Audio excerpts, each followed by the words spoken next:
చాలా మంది సమస్యలు తీరుస్తుండ్రు, చాలా మంచి పనులు చేస్తుండ్రు. 100 కోట్ల రూపాయలు పేదలకు పంచుతుంది. మీకు తెలుసా? అందరు తెలుసు. వింటున్నావా? ఒక అవకాశం నేను ఇలాగ ఆయన ఎట్లుండే ఆయన చూడు. ఆయన ప్రజల మనిషి దగ్గర కనిపిస్తున్నా లేదా? ఆయన సొంతంగా ఆయన సొంత పైసలు ఖర్చు పెడతారు. ఒక్కసారి మీరు బలంగా గెలిపి పిల్లలందరూ తెలుసు ఆయన గురించి.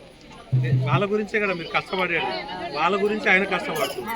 మీ గురించి కష్టపడ్డ పార్టీలన్నీ సంపాదించుకుంటారు. ఇప్పుడు రేపటి గురించి అందరు మీరు కాదమ్మా, వేరే పార్టీలో మీరు అనేది నువ్వు కాదు.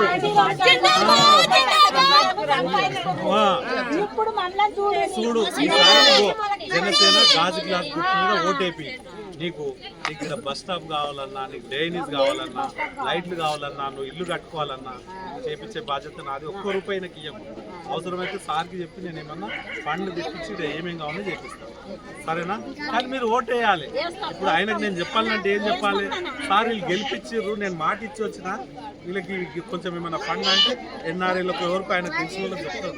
వీళ్ళ లెక్క మిచ్చ పనులు చేయడానికి ఆయన నిజాయితీ పరుడు. 100 కోట్లు పబ్లిక్ ఇస్తుంది కానీ రూపాయి తినడానికి.